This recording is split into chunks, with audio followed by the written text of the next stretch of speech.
That shot right there had some serious backspin on it, and that surprised me because I hit it with a wedge with absolutely no grooves on it.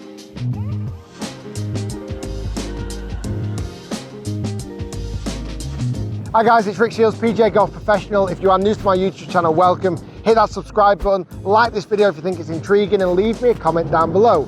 So what is a grooveless wedge? In theory, a grooveless wedge should not spin as much. There's nothing moving the moisture away from the face, there's not as much friction.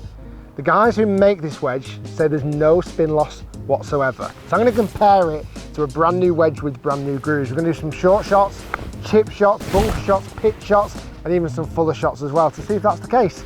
Let's start off with this little delicate one from the side of the green. We'll go grooves and then we'll go no grooves to see if there's much of a difference.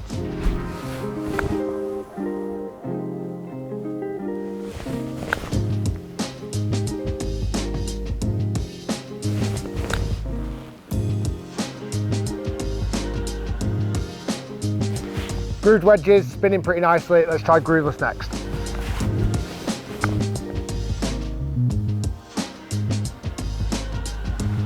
Seems to run out a bit more.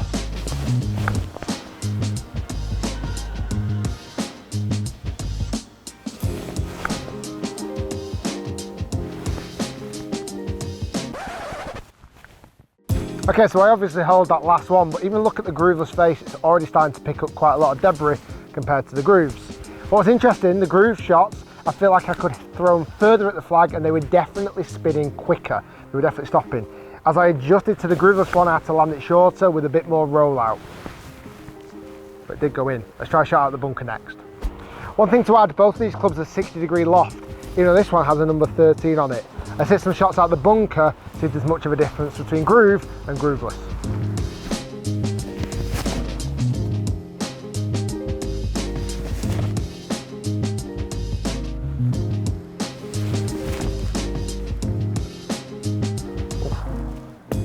Okay, so grooveless. Now potentially, because the ball isn't making as much impact with the face, we might not see as big of a difference here.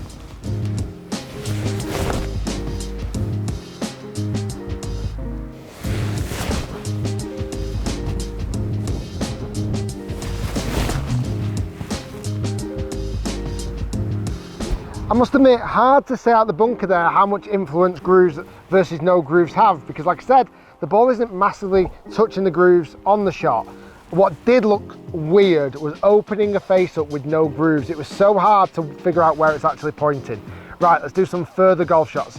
No real conclusion there for the bunker shot. I think we need to do some pitches to see if there's any difference. Okay, so 50-yard pitch, I'd expect it to spin up. I need it to spin up because it's slightly downwind. Let's go with a grooved wedge first.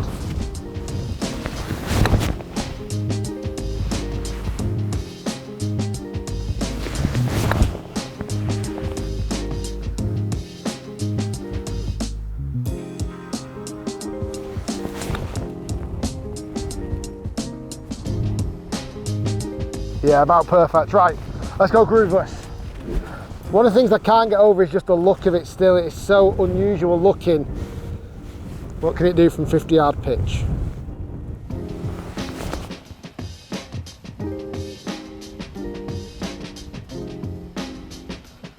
Okay, ran through the back.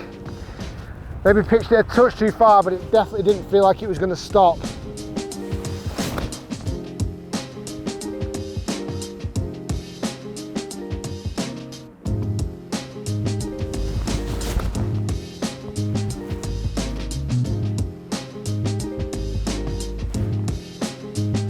So I'm not convinced about this grooveless wedge yet. Next test is to get it back to the Golf Academy, put it on GC Quad and see what the spin numbers actually look like. Follow me. Okay, so we're back at the Academy. I'm going to put the grooveless wedge through one last test. I'm going to put it on the launch monitor, which I use GC Quad, hit Pro V1s to see how it performs and how much it actually does or does not spin. And to get a comparison, I'm going to test it against the grooved wedge also. I'm going to hit full shots. I predict a full shot for these clubs would go about 90 yards, and let's see how much difference there actually is, if there's any. I predict there might be quite a difference.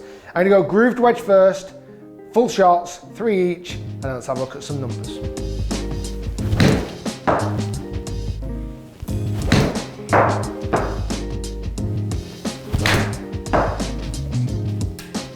Okay, so 3 shots there with the groove wedge. They'll spin a lot. Let's go grooveless to see if there's much of a difference. Okay, grooveless turn.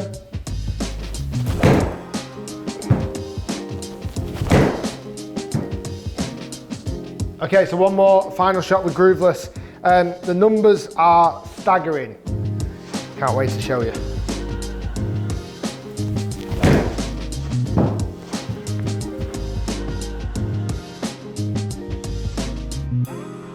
So these are my findings. Grooves, I was getting 12,000 RPM of spin. It's a huge amount. Without grooves, I got half, 6,000 of RPM spin, which is so unbelievably low. It still got spin, yes, but half the amount I would normally get. And it's a big thing, that, because out on the golf course, you want control. You want the ball to stop. You want to be able to predict where that ball's going to finish. Granted, a club without grooves still got spin. It still did spin at 6,000, even though it's tremendously low.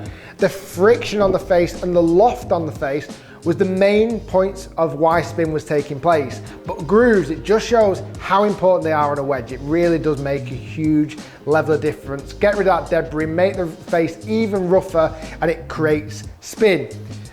What this club was doing, it was getting the ball to go up in the air, way higher than normal. The angle of descent was much steeper, getting the ball to still stop on the green, but with half the amount of spin. Wow, that is hard to control. For me, a grooveless wedge is pointless. It's not what you want to be playing golf with. You want grooves on your wedge. You want to be looking after them. You want to be keeping them clean, because it does play that big of a factor for the golf shots that you hit. Guys, thanks for watching. Hopefully you enjoyed the video. If you did, smash that like button. Leave me a comment down below. What wedge do you use in your bag, and do you keep them in good condition? I'd love to hear your thoughts. If you're new to my channel, hit that subscribe button, like the video, and we'll see you next time. That was the grooveless wedge.